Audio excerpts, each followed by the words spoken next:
Le grand forum Fréquence Évasion. Les politiques s'expriment en toute liberté. Fréquence Évasion, le grand forum, c'est dans quelques instants. Dans quelques instants sur Fréquence Évasion dans le grand forum, nous serons en compagnie d'Étienne Chouard et nous parlerons de Constitution. À tout de suite. Fréquence Évasion. Réactualisez régulièrement toutes vos applications iPhone et Android sur les sites de Fréquence Évasion Radio et Monte Carlo Azur. fréquenceévasion.com, fréquenceévasion2.com et montecarloazur.com. Fréquence Évasion. Fréquence Évasion. Étienne Chouard, bonjour et merci d'être avec nous. Merci à vous. Alors, rappelons que vous êtes enseignant, conférencier, vous êtes anti-constitution européenne et partisan du tirage au sort. Vous avez également créé un blog Étienne Chouard, Le Plan C, le but étant de créer avec les citoyens une constitution, c'est bien ça? Oui. Alors, vous organisez des ateliers un peu partout en France. Comment s'organisent ces ateliers? En fait, on fait comme on veut. Quand je viens, je suggère de faire comme ci ou comme ça, mais c'est indicatif. Je suggère que nous n'aurons de constitution digne de ce nom que quand nous serons préparés à l'écrire nous-mêmes. Et donc les ateliers, c'est cette préparation pratique, individuelle, quotidienne. J'ai quelques idées qui me viennent à l'esprit et je les confronte avec celles de ceux que je rencontre. Mais je suggère aussi que c'est à chacun d'imaginer des modalités nouvelles, des façons de faire à lui, originales. L'idée, c'est de faire de la politique en adulte, en arrêtant de demander quelque chose à des parents politiques que sont nos représentants, qui se comportent comme des maîtres.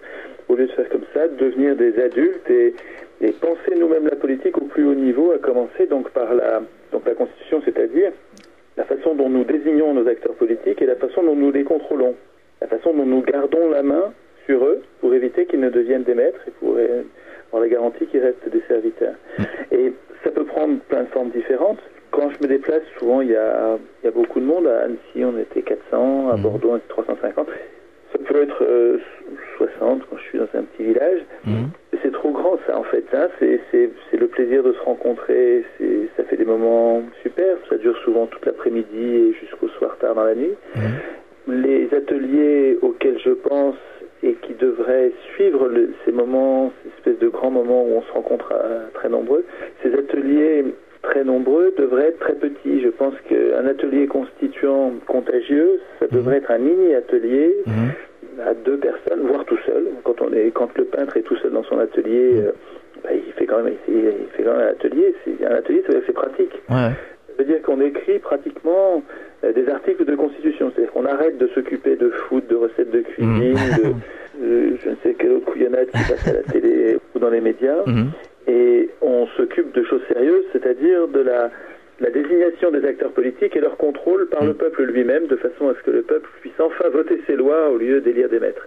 Ou s'il veut vraiment élire des maîtres, il pourra le faire, puisque c'est lui qui écrira la Constitution, mais s'il décide d'élire des maîtres, il se donnera les moyens de vérifier quotidiennement que ces maîtres restent des bons maîtres. Oui. Il se donnera les moyens de les virer quand il les trouve mauvais. Et à mon avis, un atelier constituant, ça peut être... Au repas à midi, on est au travail, on a travaillé le matin, on va retravailler l'après-midi et on s'est arrêté pour déjeuner. Et au moment du café avec les collègues de travail, on a une vingtaine de minutes ou une dizaine de minutes qu'on consacre en général à discuter de couillonnade ou de travail. Et au lieu de ça, on se met à parler du seuil à partir duquel le référendum d'initiative populaire peut être déclenché, combien de personnes faut-il, ou bien qu'est-ce qu'on fait avec le vote blanc, est-ce qu'on empêche ceux qui ont été rejetés par un vote blanc majoritaire, est-ce qu'on les empêche de se représenter ou est-ce qu'on les laisse? Toutes ces petites questions techniques absolument décisives qui peut désigner les... Y a-t-il des candidats aux élections ou bien est-ce qu'on peut élire des gens qu'on considère comme valeureux sans qu'ils aient été candidats, etc. Toutes ces petites questions, petites ou grandes, méritent d'être discutées avec des gens avec qui on a déjà parlé ou avec des nouveaux qu'on entreprend. Moi, je n'arrête pas de faire les ateliers constituants dans le train, dans l'avion, avec des inconnus que je rencontre. Et très rapidement, on fait des ateliers.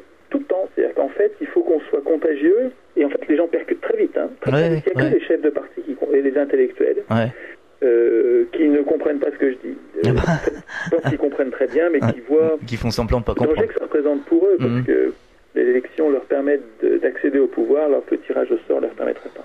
Alors vous discutez thème par thème, je veux dire, parce que c'est vaste une constitution, c'est quand même grand, je veux dire. Pas tant que ça. Non, pas tant que ça. Ah bon? Il y a moins de 10 points stratégiques absolument décisifs. Il y en a 5, peut-être 6, 7, mais pas 10. Ouais.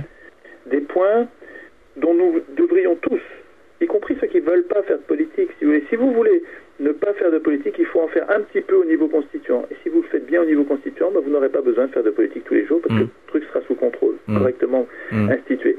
Mais donc il y a une dizaine de points que chacun devrait avoir examiné déjà, discuté déjà avec des gens, tout le monde devrait avoir opiné, donné son opinion sur chacun de ces points, et s'être fait contredire par des gens qui sont d'un avis opposé pour peser un peu les arguments pour et contre sur chacun de ces points. De cette façon, chaque citoyen, chaque électeur qui est en train de se transformer en citoyen, c'est-à-dire en constituant, pour moi il y a de citoyens que constituants. Si on n'est pas constituant, on se paye de mots, on n'est pas citoyen, on n'est qu'un électeur, c'est-à-dire un enfant politique, quelqu'un qui n'a pas de pouvoir. Une fois que quelqu'un a fait ce travail d'éducation populaire, finalement, entre nous, il devient capable d'écrire des articles, mais il devient surtout capable d'en lire avec un œil exercé, acéré, exigeant. Il devient capable de critiquer, de protester quand il fait l'objet d'une manœuvre, d'une intrigue, d'un mauvais coup. On écrit, par exemple, s'il voit qu'une assemblée constituante est en train d'écrire un référendum d'initiative populaire en mettant la barre à 20% de déclenchement ou 25 ou 30% de déclenchement, ce qui revient à rendre le référendum d'initiative populaire inopérant parce que c'est impossible de réunir 30% de la population juste pour déclencher le référendum. Mais ça, si vous n'avez pas fait d'atelier, c'est difficile d'y penser, de se rendre compte du truc. Par contre, si vous avez fait 1 ou 2 ateliers sur le référendum d'initiative populaire, vous saurez que c'est un piège souvent tendu par les professionnels de la politique pour faire semblant de nous donner le référendum d'initiative populaire et en nous en privant, en fait, sans le dire. Et en fait, en étant entraîné, on sera beaucoup plus vigilant, exigeant et utile au bien commun. Quels sont ces principaux points, justement? Ce que je vais dire n'est pas exhaustif. D'abord parce que je vous parle de tête, je n'ai pas de notes et que je vais en oublier. Et puis que même si j'avais des notes, je pourrais moi-même en oublier, me tromper sur un point, et vous pourriez en ajouter, en retirer. Je pense que chaque humain qui s'empare de cette question constituante est légitime, souverain, à égalité avec moi et les autres, pour y réfléchir, opiner, donner son opinion. Et donc, je vais vous donner des pistes pour que vous voyez ce dont je parle, mais ne prenez pas ça comme une feuille de route. C'est évolutif. Caractère impératif, c'est pas du tout ma façon de voir les choses. J'impose rien à personne. Je suggère que nous discutions ensemble de sujets plus importants que ce que les médias achetés par les banques nous imposent, des sujets à la con qu'on nous impose tous les jours et qui nous vident la tête littéralement. Je vois la quantité d'enfants qui mes élèves et mes étudiants et regardent la télé, c'est une catastrophe. Je sais pas comment on peut regarder la télé aujourd'hui parce que franchement, je dis exactement ce que je pense. 3h45 par jour, moyenne. J'ai pris la télécommande l'autre jour et j'ai zappé sur toutes les chaînes. J'ai dit mais qu'est-ce que toutes les minutes. oui. De toute façon, une image suffit pour fuir. Donc je sais pas comment on peut regarder la télé aujourd'hui, quoi. Oui, mais le problème, c'est que c'est très attrayant, en fait, pour les enfants. C'est coloré, c'est marrant, c'est des belles images, il y a de l'animation, il y a ce qui excite les instincts primaires les plus basiques, les instincts sexuels, les instincts de cupidité, de violence, il y a beaucoup de violence, de puissance avec les armes. Je veux dire, tout ça est flatté de façon pornographique et démographique au dernier degré. C'est de la pornographie... C'est-à-dire, la pornographie, c'est le fait de tout montrer. Et c'est surtout démagogique, c'est-à-dire que c'est vraiment une captation mensongère de l'attention des gens pour leur parler de choses insignifiantes sous des dehors très attrayants. Et les jeunes gens, puis même les moins jeunes, j'ai l'impression. On est très nombreux à être facilement hypnotisés. puis moi je me mets pas à l'écart, hein. D'ailleurs quand je passe devant une télé, je vois bien que j'ai du mal à m'en détacher, que je suis attiré, j'ai envie de rester, de regarder. C'est plus la curiosité finalement, mais on n'y reste pas. Avant, on regardait un programme de télé, on regardait du début à la fin. Maintenant on peut plus regarder, on va regarder 2 minutes et puis après hop, on zappe. Insultant, le spectacle télévisuel est insultant, c'est-à-dire que j'ai vraiment l'impression d'être pris pour un con, quoi. Oui, c'est sûr. Ouais. Bon, en tout cas, cette liste de points, elle peut vous donner des idées si vous êtes sur une feuille blanche, mais elle n'est pas impérative. La première des protections que nous devons instituer dans une constitution digne de ce nom, c'est de séparer les pouvoirs de façon à éviter que qui que ce soit, individuellement ou en groupe, ne concentre dans ses mains trop de pouvoir. Donc on les sépare, les pouvoirs. Alors Montesquieu parlait de 3 pouvoirs, le pouvoir législatif qui est celui du Parlement, qui est celui d'écrire les lois, le pouvoir exécutif, le pouvoir du gouvernement. C'est déjà, quand on dit gouvernement, c'est plus de l'exécutif, hein, c'est plus que ça, et c'est déjà une arnaque de se laisser gouverner, hein. Mais bon, ce qui correspond aujourd'hui à l'exécutif, c'est le gouvernement. Et c'est une catastrophe qu'il ait le pouvoir de produire des décrets, c'est-à-dire justement de légiférer, de produire des normes de portée générale, sans limitation dans le temps. Ces normes obligatoires, c'est tout à fait dangereux que l'exécutif ait le droit de légiférer de la sorte. En tout cas, normalement, l'exécutif ne devrait avoir que le pouvoir d'exécuter les lois votées par le Parlement et surtout pas d'en produire.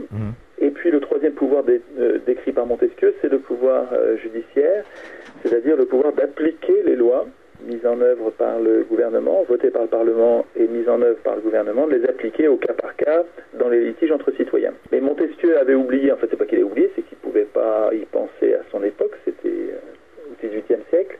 Montesquieu a oublié, mais nous penserions à séparer, instituer et contrôler le pouvoir médiatique, au moins aussi dangereux que le Parlement, et le pouvoir bancaire, le pouvoir de créer la monnaie, qui lui aussi est au moins aussi dangereux que le Parlement et l'exécutif.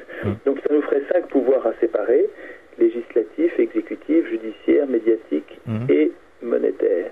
Et peut-être qu'il y en aura d'autres, c'est vous qui discuterez, c'est vous qui allez en parler, mais voilà, un premier sujet de conversation, c'est comment allons-nous séparer les pouvoirs. Deuxièmement, comment est-ce qu'on va désigner les pouvoirs et surveiller les pouvoirs et contrôler les pouvoirs en les révoquant quand on n'en veut plus. Donc désigner les pouvoirs, désigner les acteurs, c'est est-ce qu'on les élit comme on fait aujourd'hui. Donc est-ce qu'on les élit parmi les candidats en leur déléguant notre souveraineté, le temps de leur mandat, avec la possibilité d'aider des candidats à gagner les élections en les montrant dans les journaux, dans les télés, plus que les autres, et donc en les faisant gagner, auquel cas ça donne depuis 200 ans un régime plutocratique, un régime des riches par les riches pour les riches, parce que évidemment les riches, avec cette procédure de l'élection qui permet d'aider des candidats, bien sûr les riches ne se privent pas d'aider leurs candidats, et donc ensuite de faire écrire leur loi, ce qui s'appelle le capitalisme. Le résultat, c'est le capitalisme. Alors bon, est-ce qu'on fait comme ça? Est-ce qu'on garde l'élection de candidats? Ou bien est-ce qu'on préfère l'élection sans candidat? Il y a que la possibilité pour chacun d'entre nous de désigner autour de nous des gens, comme dans les petites communes, ça existe. Dans les petites communes, on peut désigner Louis qui est boulanger et qui est vraiment quelqu'un de bien, c'est quelqu'un de calme, il est cultivé, il est capable d'écouter les avis des autres. Il a des valeurs, faire compte, etc. Enfin, bon, voilà, chacun va utiliser ses propres valeurs pour dire qui est valeureux et va le désigner. Est-ce qu'on laisse les valeureux qui ont été ainsi désignés librement, est-ce qu'on les laisse refuser? Ou est-ce qu'on leur dit mais non, mais il faut, c'est comme un service militaire, c'est comme un service civil. Donc là il faut réfléchir à ça. Est-ce qu'on et si on les laisse refuser, comment on fait pour en désigner un autre? Donc toute cette réflexion sur la désignation des acteurs passe par l'élection sans candidat, ou c'est une idée qui monte et qui me paraît absolument essentielle. Est-ce qu'on tire au sort nos représentants pour éviter... Avec l'élection, ils se prennent pour des chefs, ils se prennent pour les meilleurs, puisque l'élection est censée désigner les meilleurs. Les gens qui sont désignés ont l'impression, le sentiment d'être hissés au-dessus des autres et ont donc mécaniquement toujours, dans tous les pays, c'est fou, il n'y a pratiquement pas d'exception, c'est rarissime, il n'y a que des saints qui sont capables très rares, qui sont capables de ne pas se comporter comme ça, tous se comportent comme des maîtres parce qu'ils se sentent supérieurs par l'élection. Alors que le tirage au sort, qui ne choisit pas le meilleur, qui choisit par définition n'importe qui, celui-là ne hisse pas le désigné au-dessus des autres et donc le laisse en quelque sorte intact de ce point de vue, il reste humble et c'est ça qu'on veut. Donc c'est un représentant qui est humble et qui donc n'a pas tendance, en tout cas a moins tendance à nous écraser. Donc avec le tirage au sort, on désignerait des serviteurs et si on a peur de désigner au sort des abrutis ou des malhonnêtes, et il faut le faire, il faut avoir peur de ça évidemment, tout le monde a peur de ça et c'est normal et ça nous conduit à mettre en place des institutions complémentaires du tirage au sort qui sont des institutions de contrôle des tirés au sort. Il faudrait d'ailleurs qu'il y ait des contrôles des élus aussi. En fait, tous les pouvoirs devraient être contrôlés. Et dans vos ateliers constituants, je pense que vous examinerez l'institution de chambres de contrôle. Très probablement, la meilleure idée semble être en ce moment, en tout cas jusqu'à ce qu'on trouve mieux, mais des chambres de citoyens tirés au sort qui serviraient à contrôler tous les pouvoirs. Donc les députés seraient contrôlés par des citoyens tirés au sort, les ministres et les présidents divers et variés seraient contrôlés par des jurys citoyens tirés au sort, les juges seraient contrôlés par des jurys citoyens tirés au sort, les médias, les journalistes seraient jugés par des jurys citoyens tirés au sort et la banque, les créateurs de monnaie seraient contrôlés et éventuellement punis par des jurys citoyens tirés au sort. Et donc ça, ce contrôle, cette institution d'organes de contrôle par des citoyens tirés au sort, c'est-à-dire par n'importe qui, c'est-à-dire par nous tous tout le temps, ces institutions-là, elles ne peuvent pas être écrites par des élus. Un élu, c'est tellement contre son intérêt personnel bien sûr. Qu'il ne l'écrira jamais. C'est pour ça que je dis que l'Assemblée constituante elle-même, et c'est prioritaire surtout parce que c'est ça qui rendra possible tout le reste, il faut que l'Assemblée constituante ne soit pas élue parmi les professionnels de la politique. Il faut soit qu'on l'écrive tous dans toutes les communes, ce qui sera très intéressant, mais à mon avis tellement complexe à synthétiser que ce sera probablement une impasse technique. Mais à mon avis, l'idée de tirer au sort une assemblée constituante et de la surveiller, de la regarder faire et de l'interpeller. Et puis, donc, comme ils ont fait en Islande, en Islande, les Islandais ont beaucoup participé à l'assemblée constituante d'une vingtaine de personnes qui travaillaient pour eux sous leur regard sourcilleux. Et à la fin du processus constituant, donc de gens comme vous et moi, à la fin, serait soumis au référendum, non pas un projet de constitution, mais des articles ou des sections, des sections de constitution, des blocs de 2 ou 3 ou 4 articles qui vont ensemble et qui ne peuvent pas être dissociés. Et c'est article par article, ou section par section, que nous voterions, oui ou non, et pas en bloc, ce qui est encore une escroquerie de politiciens professionnels qui nous conduisent à accepter l'inacceptable parce que sinon on dit non et tout est bloqué. Là, en votant par section, nous pourrions affiner notre jugement sans tout rejeter en disant ça j'en veux pas mais tout le reste je veux bien. Donc contrôle des acteurs, désignation des acteurs, élection ou tirage au sort, ça peut être par concours aussi, les Chinois désignent leurs acteurs par concours. Et cette réflexion-là fait partie de ce qu'on discute dans les ateliers constituants. Comment désigne-t-on nos acteurs? Comment les contrôle-t-on? Et puis comment garde-t-on l'initiative, nous autres citoyens? Comment est-ce qu'on garde l'initiative au cas où des acteurs viendraient à nous tromper, à défaillir, à se tromper? Donc c'est le référendum d'initiative populaire qui est un des 10 points. Le référendum d'initiative populaire est un point absolument essentiel si on choisit le gouvernement représentatif, c'est-à-dire si on choisit de désigner des représentants par élection ou par tirage au sort, et même si on les contrôle. Donc si on désigne de légiférer par représentant interposé, ce qui paraît raisonnable parce qu'on ne va pas écrire la loi à 40 millions, il est essentiel à mon avis, et ça se voit dans tous les ateliers constituants, tout le monde comprend vite cette affaire-là, il est essentiel de garder l'initiative, de garder la main en instituant un référendum d'initiative populaire, mais digne de ce nom, pas une escroquerie parlementaire comme celle que votent les députés partout dans le monde quand ils le font, c'est-à-dire qu'ils votent un faux référendum d'initiative populaire qui est d'initiative parlementaire, avec une petite participation des citoyens, mais qui est symbolique et qui est non significative, qui permet toujours aux parlementaires de tout contrôler ou aux exécutifs de tout contrôler. Si nous l'instituons, on instituera un vrai référendum d'initiative populaire avec des seuils bas pour que un petit nombre de citoyens citoyen puisse poser la question de son choix à toute la population. Et donc là, le référendum d'initiative populaire, à mon avis, c'est essentiel si on a des représentants. Si par contre on choisissait dans notre constituante, dans notre processus constituant populaire, si nous choisissions une démocratie directe, c'est-à-dire si on choisissait avec des moyens techniques appropriés, de voter en permanence nos lois. Un peu comme en Suisse finalement.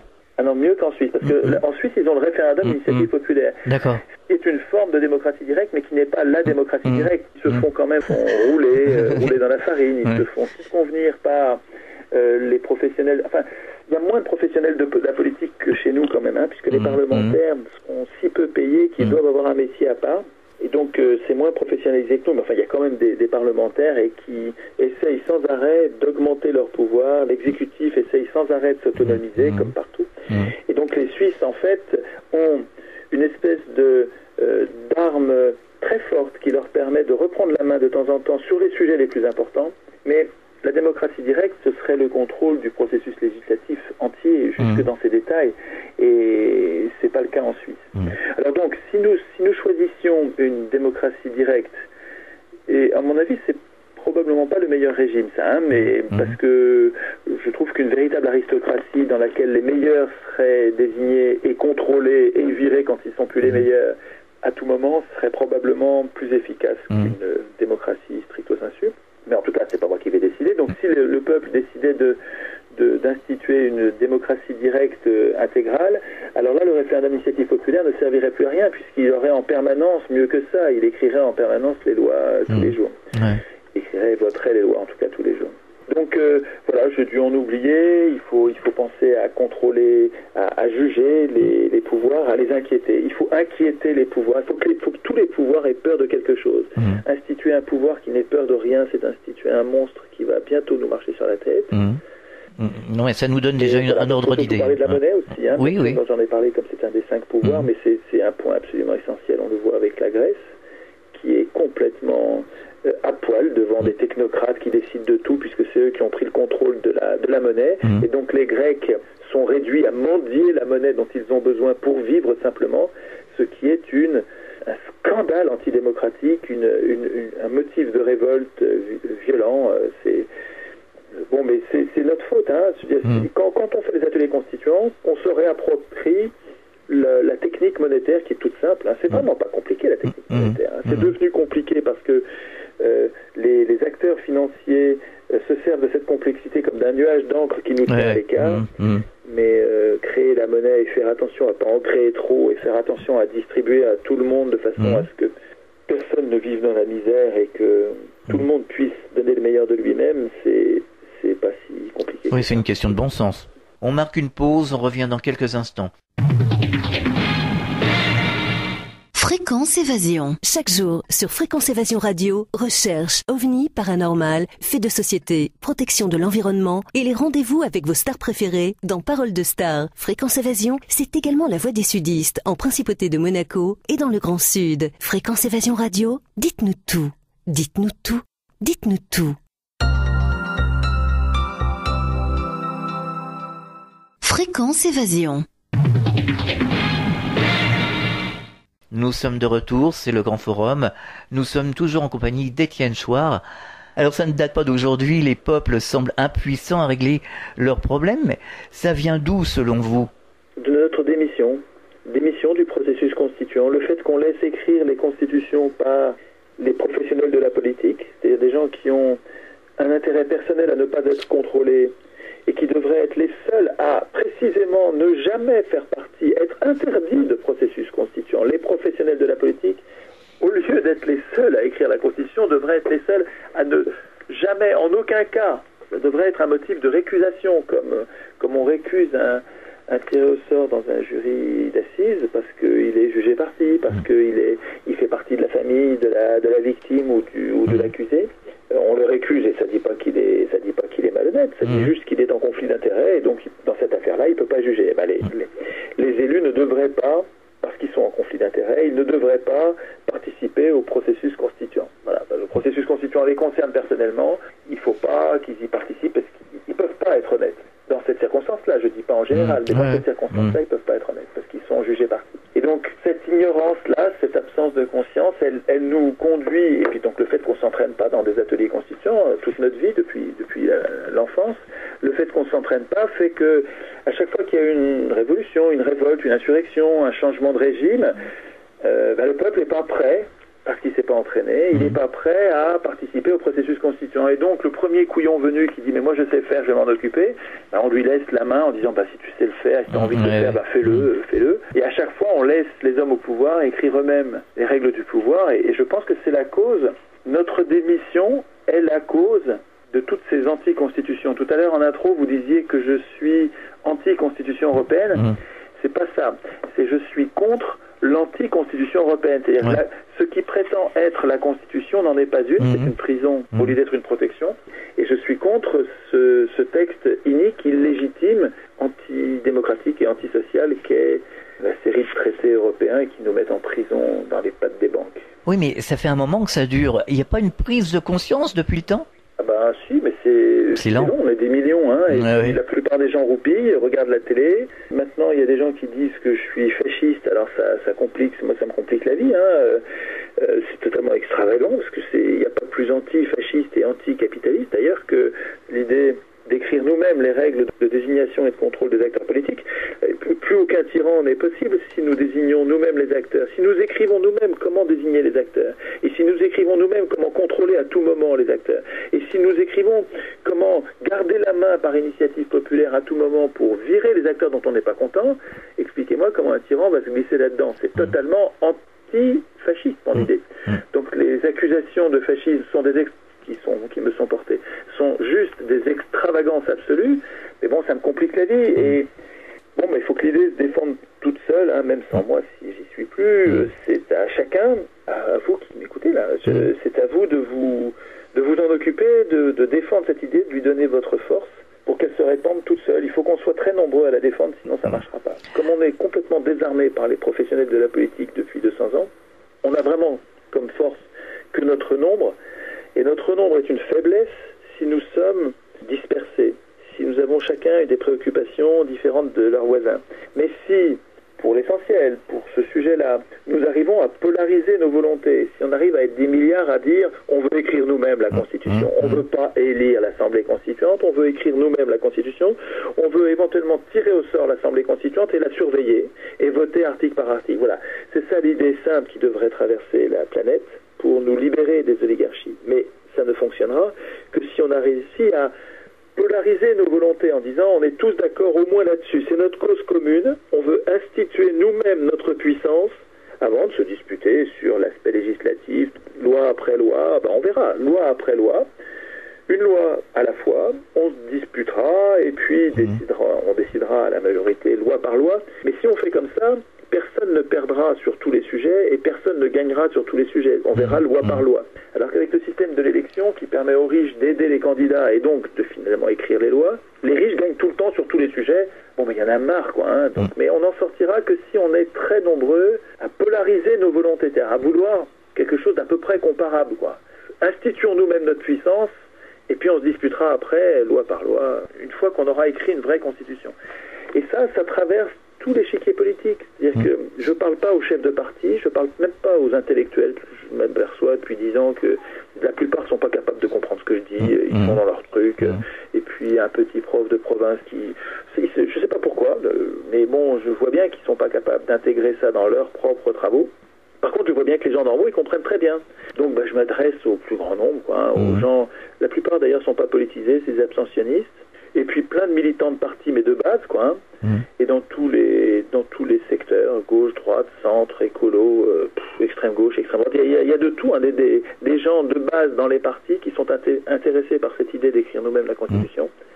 Et je dis, tâchons d'être le plus nombreux possible pour que ça advienne un jour. Ça adviendra pas si on n'est pas extrêmement nombreux, avec, y compris bien sûr, dans les gens contaminés par cette idée, gagnés par cette idée qu'il faut qu'on écrive nous-mêmes la Constitution. Pour établir la justice sociale, il faut bien sûr qu'il y ait des policiers, des militaires, des juges, des gardiens de prison, des fonctionnaires. Il faut qu'il y ait des gens, des troupes de base de tous les pouvoirs qui soit avec nous, tout ça. On n'arrivera à rien par la violence ou en forçant les autres. Il faut qu'on soit tellement nombreux que ça va, c'est une idée dont l'heure est venue. C'est Victor Hugo qui disait « Rien n'est plus fort qu'une idée dont l'heure est venue ». Je ne sais pas si elle est venue, j'espère, mais on verra. Ça va dépendre de ce que vous faites vous, quand vous aurez entendu ce message, et puis si ça vous réveille, si ça vous engage, c'est que c'est une bonne idée, que si ça a marché pour vous, ça marchera pour plein d'autres gens. Alors quelque part, il y a urgence, parce que nous sommes dans une époque plus que préoccupante, puis avec la pollution, le nucléaire, les nouvelles technologies qui misent entre des mains douteuses peuvent être très préjudiciables à l'avenir de la planète et de l'humanité. Donc là, on n'est plus il y a 200 ans, là on a vraiment changé de paradigme, et on est quand même sur un chaudron ardent ici. Oui, mais là vous êtes en train de me parler de conséquences de notre impuissance politique. Oui. La plupart des populations du monde voudraient bien avoir un monde non pollué, mais on n'y peut absolument rien. Notre impuissance politique nous empêche d'agir dans ce sens. Et donc, à mon avis, la pollution et les dégâts de toutes sortes dans notre environnement sont directement liés à notre impuissance politique, mais en sont une conséquence. Donc ça ne sert à rien de s'en prendre aux conséquences.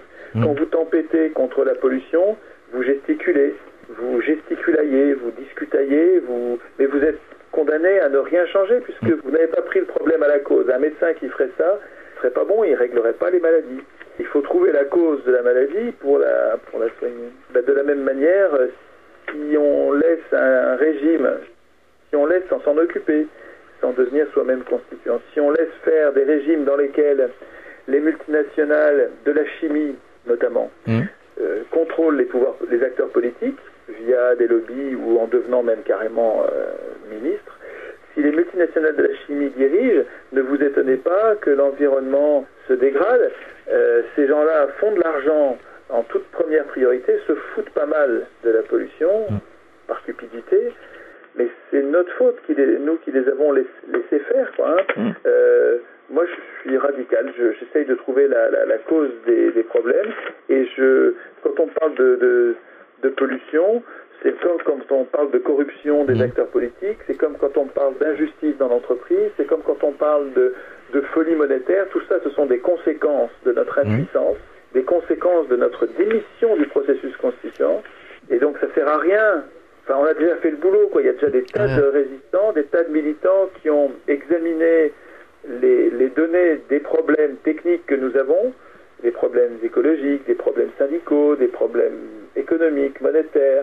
Il y a des tas de militants qui ont travaillé les problèmes et qui ont forgé des propositions puissantes, prometteuses de solutions, mais nous n'avons pas de problème technique. On a déjà les solutions. Simplement, on a un problème. On a un problème politique. On n'a pas des problèmes techniques, puisqu'on a toutes les solutions pratiquement. On a un maudit problème politique. Nous n'avons pas de représentants. Les multinationales et les banques ont des représentants. Parce que les multinationales et les banques écrivent leur constitution. Ils sont moins bêtes que nous, c'est la sélection naturelle. Ils écrivent les institutions européennes, ils écrivent le Patriot Act, et ils ont le contrôle de la situation. Mais c'est parce qu'ils s'en sont occupés. Si on gesticule sur les conséquences des actions de ces affreux, on restera gesticulant et dominé.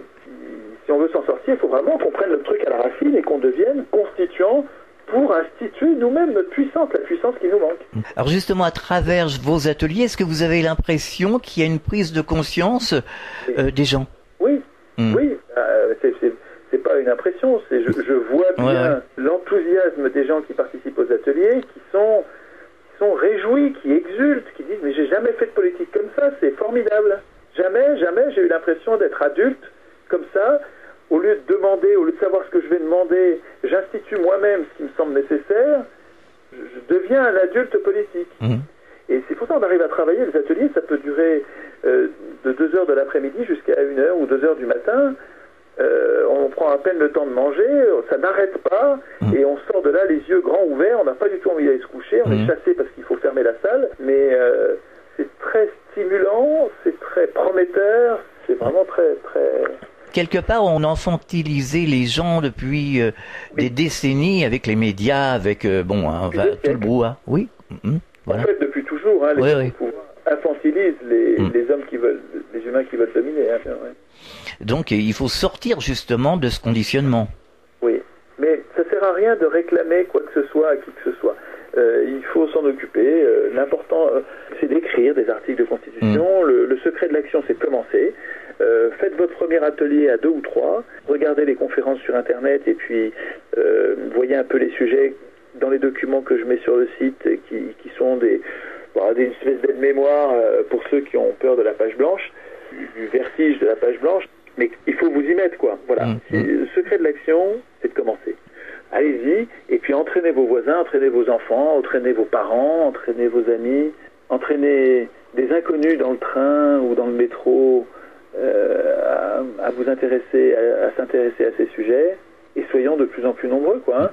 Notre apathie n'est pas du tout une fatalité. C'est un vieux fait politique que l'apathie des citoyens, hein, ça existait déjà à Athènes il y a 2500 ans, mais nous n'avons jamais eu Internet, nous n'avons jamais eu cette prise de conscience massive qui donne une force inouïe. De savoir qu'on est nombreux, ça donne de la force, ça s'auto-entretient ce phénomène, et ça prend de la force. Et donc nous n'avons jamais eu Internet, qui est un moyen majeur d'être nombreux à polariser nos volontés sur quelque chose d'important, et d'intelligent, de bien penser. Et il faut en profiter, quoi. Il faut le faire avant qu'on nous prenne Internet. Et faire de notre mieux. Hein. Fais ce que doit, disait Montaigne, et advienne que pourra. On marque une pause, on revient dans quelques instants.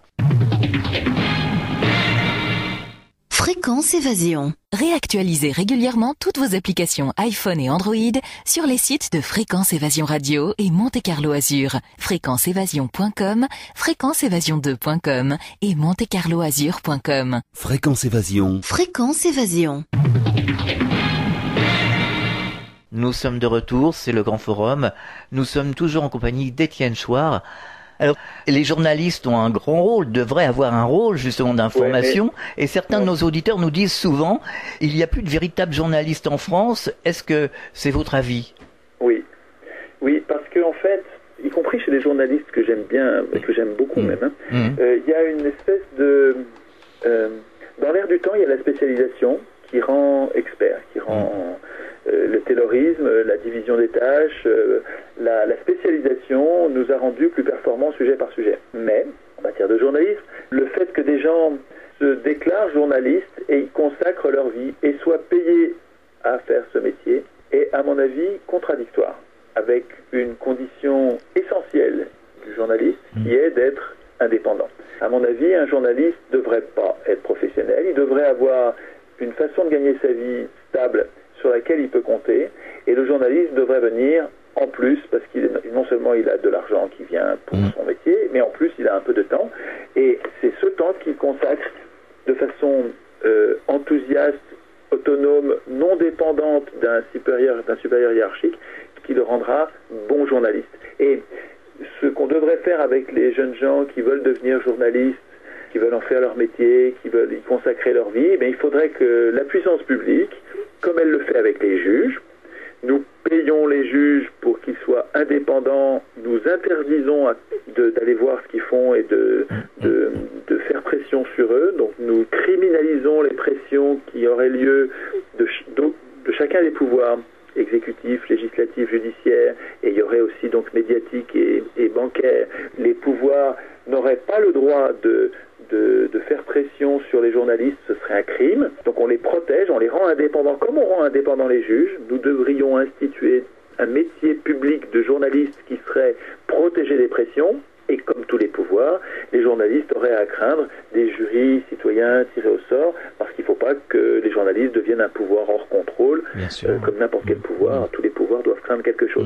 Et donc ça nous permettrait d'éviter que ce soit les riches qui achètent finalement tous les grands médias, tous les grands journalistes, toutes les meilleures plumes, et qui les payent à prix d'or pour reproduire finalement la doxa capitaliste, qui est le régime plutocratique, le régime des riches par les riches pour les riches. C'est pas normal qu'on puisse acheter les journaux, les télés, comme on achète des voitures. Ça devrait être des services publics avec des gens qui sont payés et protégés par la puissance publique, des pressions de différents pouvoirs, notamment de l'exécutif, qui ne va pas manquer d'essayer de faire pression, mais il faut l'empêcher avec des institutions. Il y a un journaliste avec Internet. Tous les blogueurs, là, à mon avis, sont des journalistes dignes de ce nom, parce qu'ils ont un métier à part et qui font cette activité de journaliste par passion et de façon indépendante. Les médias alternatifs ont un grand succès en ce moment. Parce que tout le monde sent bien qu'il y a plus de vérité dans un réseau de personnes indépendantes, parmi lesquelles les gens se trompent. Tout le monde se trompe tout le temps, donc il faut dédiaboliser l'erreur quand même. C'est pas grave de se tromper. Ce qui est grave, c'est de s'enferrer dans une erreur et de pas... C'est persévérer diabolicum. Ce qui pose problème, c'est de persévérer dans l'erreur. Mais l'erreur, elle est anodine.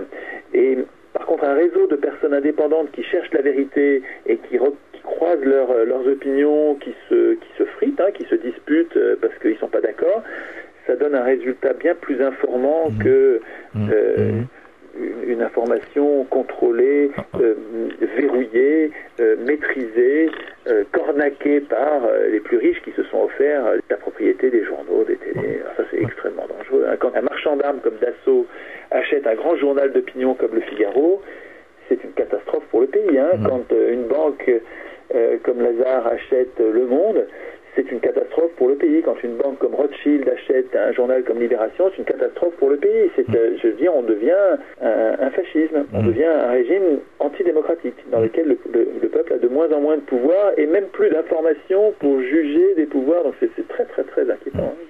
Si je me souviens bien, vous aviez eu un échange assez rude sur un plateau de télé où était présent Jacques Attali concernant justement le tirage au sort. Oh, c'était rude. C'était rude parce qu'il était mal poli, qu'il prenait la parole tout le temps et puis qu'il m'interrompait, il ne me laissait pas lui répondre, donc c'était rude parce que c'était une brute. Mais il se trompait, mais il a même menti honteusement sur la Banque centrale. Mais c'est un énorme mensonge qu'il a affirmé avec un culot. Mais c'est incroyable ce qu'il a dit sur la Banque centrale européenne. Mais c'est un détail ça, la passe d'armes illégale, puisqu'il avait... Il avait, je sais pas, 20 ou 30 minutes pour lui et moi j'en avais 4 ou 5, ou 6 ou 7 en tout, quoi. C'est complètement à armes inégales. On peut pas considérer ça comme une joute. C'est peu, 5 minutes, c'est vraiment peu. En plus, sur le tirage au sort, je savais que j'allais dans cette émission avoir 5 ou 6 minutes, compte tenu du nombre d'invités, de la longueur de l'émission, des petits passages de vidéos qu'ils font souvent, puis du temps que l'animateur gardait pour lui, je savais que je ne pouvais pas compter sur plus de 5 ou 6 minutes. Et donc 5 ou 6 minutes, j'avais résolu, je m'étais déterminé à ne pas parler du tirage au sort parce qu'il me faut au moins 10 minutes pour parler du tirage au sort sans qu'il soit discrédité. Si on en parle sans s'en donner le temps, il va sortir de là une impression d'idée pas sérieuse alors que c'est la plus sérieuse qui soit. Il n'y a pas de démocratie sans tirage au sort. Donc je m'étais résolu à ne pas parler du tirage au sort. Et je savais qu'il y avait Attali, j'ai plein de griefs graves à faire à Attali, je savais qu'il y avait Robert Hue, j'ai des griefs graves à porter à Robert Hue qui nous trahit, c'est à cause de lui que le PC est devenu européiste au lieu d'être opposé et de nous aider à résister au projet de domination néofasciste qui est l'Union européenne. Robert Hue pour avoir en 97 des places au Parlement, c'est sordide, c'est calamiteux. Robert Hue, patron du Parti communiste, a trahi la classe ouvrière en abandonnant la résistance à l'Union européenne et s'est mis à prôner le projet d'une autre Europe qui est une foutage de gueule absolue. Et toute la gauche radicale s'est fait entraîner parce que le PC c'est un incontournable, il y a toute une organisation, une puissance politique avec des tas de militants ardents et qui suivent leur chef et toute la gauche radicale s'est fait entraîner dans cette trahison littérale de Robert Hue en 97 pour avoir des places en se vendant littéralement comme on vend une marchandise. C'est honteux ce qu'a fait Robert Hue. Donc j'avais des tas de choses à dire mais j'avais pas le temps, donc j'avais résolu de ne pas dire un mot à Robert Hue. Donc j'ai fait un laïus que j'ai improvisé sur la question qui m'était posée puisqu'on me demandait si la rentrée était catastrophique. Je dis que pas du tout pour ceux qui font élire les députés, donc pour les plus riches, tout va magnifiquement bien et que donc tout est très logique parce qu'on n'a pas de constitution et c'est notre faute parce qu'on devrait écrire la constitution, ça nous sortirait de la plutocratie que nous subissons depuis 200 ans, depuis que les riches ont pris le contrôle du pouvoir, qui donne le capitalisme. Donc je parle de ça pendant 4 minutes et puis c'était à la sortie qu'Attali, qui lui avait préparé le truc pour se friter avec foi, c'est marrant, il avait dit mais vous nous dites que tous les parlementaires sont les mêmes, ce qui est une plaisanterie parce que les communistes et le Front National sont quand même pas équivalents. Vous dites une absurdité, mais moi j'avais pas dit ça, j'avais pas dit que tous les députés se valaient, j'avais dit que tous les députés majoritaires, c'est-à-dire le PS et l'UMP, tous les députés qui gagnent les élections parce qu'ils sont majoritaires sont les mêmes. Et le PS et l'UMP sont bien tous les mêmes, je maintiens. Et l'UMP le FN et les partis de gauche sont des faire-valoir. Une opposition contrôlée qui n'aura jamais le pouvoir, parce qu'elle passera jamais assez à la télé pour gagner le pouvoir, c'est des faire-valoir qui donnent l'impression de la pluralité, alors qu'en fait, il n'y a pas de pluralité. Il y a un parti unique, faussement, fallacieusement divisé en deux partis qui ne sont pas antagoniques, qui sont en fait apparemment antagoniques, mais très réellement convergentes, qui sont le PS et l'UMP, qui sont une politique de droite dure pour les multinationales et contre nous. Et donc, en tout cas, Attali me dit, vous dites n'importe quoi à propos des députés, il me laisse pas répondre, et puis ensuite il dit, vous n'en avez pas parlé là, mais d'habitude vous parlez du tirage au sort, et il en fait une description merdique en réduisant le tirage au sort à une vision ridicule du tirage au sort du président de la République, ce qui est une foutaise évidemment, et puis en m'empêchant de lui répondre, en m'interrompant mot après mot. Enfin, c'est l'animateur est super, je trouve. L'animateur de cette émission, il laisse parler les gens. Et moi, je dois dire que j'étais pas préparé dans ceci. J'étais même mal préparé parce que je m'étais résolu, je m'étais interdit de me battre avec Attali parce que je ne voulais pas, je n'avais pas le temps. Je veux bien, évidemment, avec des conditions autres que les mains liées dans le dos, avec 2 minutes pour moi et 20 minutes pour lui. Je veux bien me friter avec Attali, mais à armes égales, quoi. Il faut qu'on ait à peu près le même temps de parole et qu'il y ait un arbitre qui empêche l'un et l'autre d'interrompre sans arrêt son interlocuteur. Donc, je trouve que la passe d'armes, elle n'est pas très intéressante parce qu'on n'arrive pas à approfondir les sujets, mais le petit passage au début dans lequel je parle pendant 4 minutes, il a été repris sur Internet et repris, mais de façon incroyable. Il y a probablement plus de 10 millions de vues. Il y a 2 copies de cette vidéo de 4 minutes qui font 6 ou 7 millions de vues sur Facebook, juste ces 2 copies-là. C'est étonnant, vraiment, ce petit morceau-là, j'ai bien fait d'aller à cette émission parce que ça sème des graines. Il y a plein de gens qui découvrent cette idée-là et qui nous rejoignent grâce à ça. Donc la passe d'armes avec Attali, à mon avis, c'est un détail là-dedans. Depuis que ce petit bout de vidéo marche bien à travers le pays, je fais l'objet de calomnies honteuses, vraiment, où on dit de moi, mais c'est des horreurs. Je veux dire, les journalistes font de moi un personnage à qui je ne serrerai pas la main. C'est incroyable, ça. Comme aurait dit Cocteau. De ce qui était prévisible. Moi, ça fait longtemps que je dis que tous les partis, tous les pouvoirs en place vont détester l'idée démocratique. L'idée de processus constituant démocratique va être détestée par tous ceux qui ont du pouvoir. Donc ça fait vraiment beaucoup de gens influents, qui ont les micros, qui ont les haut-parleurs, qui ont les pouvoirs de faire taire. Bon, on sera capable de résister. Il faut vraiment que ça me dépasse, quoi. Il faut que ça se débrouille. Il faut que l'idée se débrouille sans moi. Et il faut que chacun de ceux qui ont compris que c'était une bonne idée, il faut que chacun donne de la force, donne sa force à l'idée pour qu'elle grandisse, qu'elle continue. Même s'il y a des militants qui tombent, ils se font accuser de, je sais pas, de pédophilie, de fascisme, de je ne sais quel autre couillonnade. Ils se font accuser et discréditer. Mais il faut que les autres prennent le relais et donnent de la force à cette idée. À mon avis, si c'est pas cette génération, c'est la suivante. Mais il y a une idée neuve là qui peut grandir grâce à notre interconnexion qui est historique. On n'a jamais été aussi interconnectés, donc ça peut aller plus vite. Jusque-là, il y a déjà eu des anarchistes, évidemment, il y a longtemps, mais ils n'ont pas réussi à être assez nombreux pour empêcher le pouvoir de les exterminer. À chaque fois, le pouvoir a tué physiquement ces anarchistes, ou les a exilés. Et donc, une fois qu'ils sont tués, s'il n'y a plus personne qui a été contaminé par l'idée met beaucoup de temps à regrandir et revenir. Là, on a un outil qui permet d'être très nombreux, très vite, et puis ils n'arriveront pas à nous tuer tous, quoi. On est trop nombreux, là. Il y en a partout sur Terre, des gens qui décrivent cette idée. Il faut qu'on écrive nous-mêmes la Constitution. Il ne faut pas qu'on élise l'Assemblée constituante. Il ne faut surtout pas élire l'Assemblée constituante. Il ne faut surtout pas élire l'Assemblée constituante. C'est ça qui est important. Il faut tirer au sort l'Assemblée constituante ou écrire nous-mêmes, commune par commune, quartier par quartier, bloc d'immeuble par bloc d'immeuble, écrire nous-mêmes notre Constitution et ensuite nous fédérer en fédération de communes. Mais il ne faut pas élire l'Assemblée constituante. Ça, c'est vraiment un piège à con. C'est avec ce processus-là, laisser les professionnels de la politique qui écrivent eux-mêmes les règles de leur propre contrôle, c'est en laissant faire ça que on signe notre arrêt de mort politique, c'est-à-dire qu'on signe notre impuissance politique et tout le reste en découle. Il y a partout dans le monde, il y a des gens qui s'emparent de cette idée. Il ne faut pas laisser aux hommes au pouvoir écrire les règles du pouvoir. Il faut qu'on s'entraîne, qu'on fasse des ateliers pour écrire nous-mêmes la Constitution. Pour devenir capable, devenir constituant, quoi. Un citoyen, c'est constituant, devenir capable, mais bon, il suffit pas de le dire, il faut s'entraîner quand même. C'est pas très compliqué, hein. Et c'est jouissif. Pour terminer, comment réagissez-vous face au non du peuple grec à l'occasion du dernier référendum? C'est beau, hein. C'est comme en 2005, c'est enthousiasmant parce que on a un peuple qui résiste à la pression médiatique terrible, oligarchique, et qui, malgré la pression, malgré les intimidations, malgré le chantage, malgré les insultes des ouistes, des riches ou des valets des riches, poussés à ce qu'ils votent oui, malgré ça, ils votent non, c'est-à-dire qu'ils s'insurgent, le peuple est fort, là, il est... 60%, c'est pas beaucoup, j'aurais préféré que ce soit 80, parce que vraiment, tout le monde, la 90, tout le monde aurait dû voter non. Bon, en tout cas, c'est déjà pas mal, mais par contre, le fait que le peuple dise non ne préjuge pas, ne permet pas d'être sûr que les représentants respecteront ce non.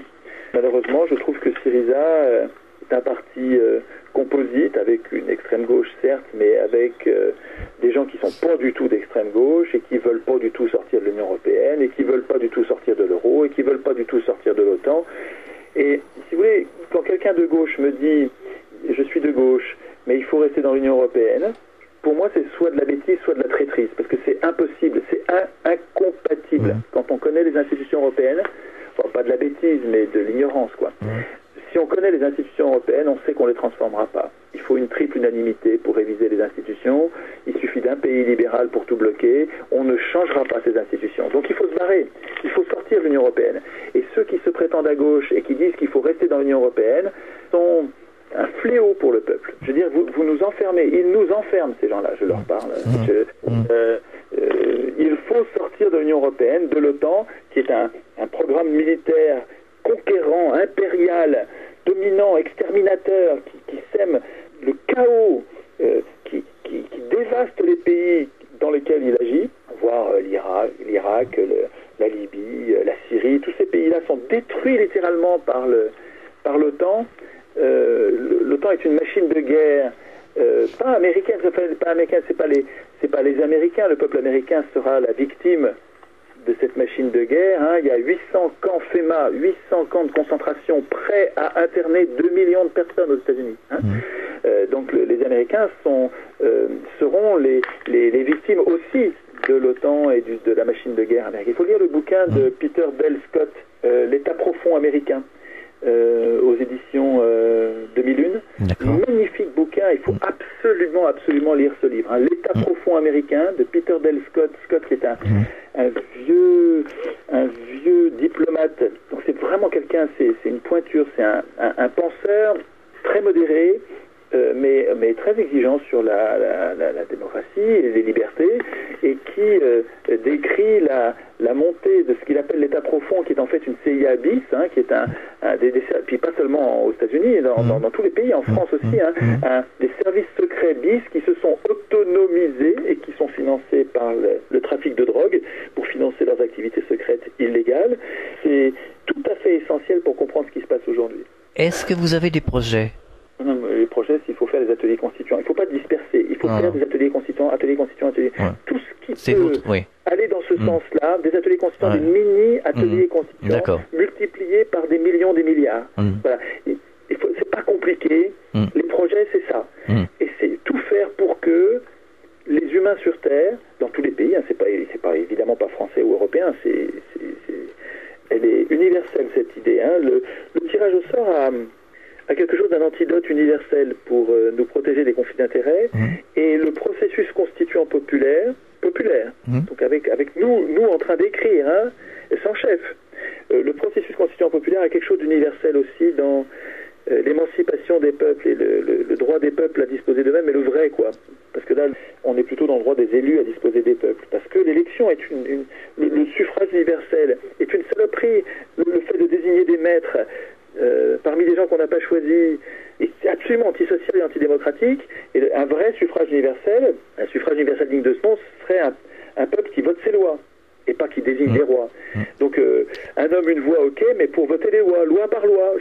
Un homme, une voix, d'accord, mais pour voter les lois une par une. Ce serait ça le suffrage universel digne de ce nom. Mais là, on a donné le nom suffrage universel à une procédure il ne faut pas dire ça, une procédure antidémocratique et antisociale qui consiste à désigner des maîtres, ce qui est antithétique avec la démocratie. Donc les projets, à mon avis, il faut rester très simple, très pragmatique. Il faut Les projets, c'est de continuer, quoi. On s'entraîne à écrire nous-mêmes la Constitution. Et puis qu'on soit contagieux, c'est-à-dire qu'on entraîne nos parents, nos amis, voisins, nos enfants. Il faut absolument qu'on reste pas entre nous une petite poignée. Il faut qu'on soit très nombreux. Donc il faut vraiment, les gens que vous rencontrez dans le métro, dans le train, dès que vous parlez à quelqu'un, branchez-le sur la Constitution. Amenez-le à voir les vidéos. Si vous n'avez pas réussi à le convaincre, les vidéos marchent très bien. Mais il faut qu'on devienne constituant. Voilà, il faut qu'on devienne constituant. Les projets, c'est faire tout ce qu'on peut pour être très nombreux à devenir constituants. Alors justement, toutes les informations concernant ces ateliers, on peut les retrouver sur votre site internet, c'est bien ça? Oui, vous tapez Chouard sur Google, c'est H-O-U-A-R-D. Ouais, on tombe sur votre site. Sur Google, et puis vous pouvez chercher aussi les sites des Gentivirus. C'est comme ça qu'on s'appelle depuis une conférence. On devrait arrêter d'utiliser ce nom-là, parce qu'il ne faut pas que ce soit une organisation, que ce soit un parti. Il faut que tout le monde puisse y venir. Il faut que tout le monde, j'ai bien dit tout le monde, puisse rejoindre ce mouvement, parce que pour faire société, il faut qu'on institue d'abord notre puissance avant de se disputer sur les lois l'une après l'autre. Et donc vous pouvez chercher Gentivirus, et sur mon site, quand vous tapez Chouard sur Google, vous arrivez sur le site du plan C comme citoyen constituant ou comme constitution d'origine citoyenne.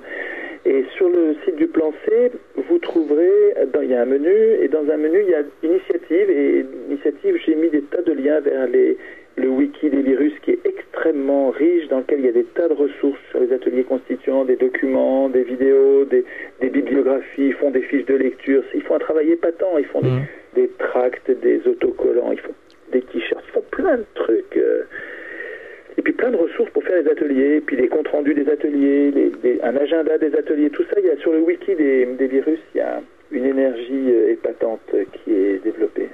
Merci Étienne Chouard, et à très bientôt sur cette antenne, et bon courage pour la suite en tout cas. Merci à vous de semer des graines avec moi. Fréquence Évasion.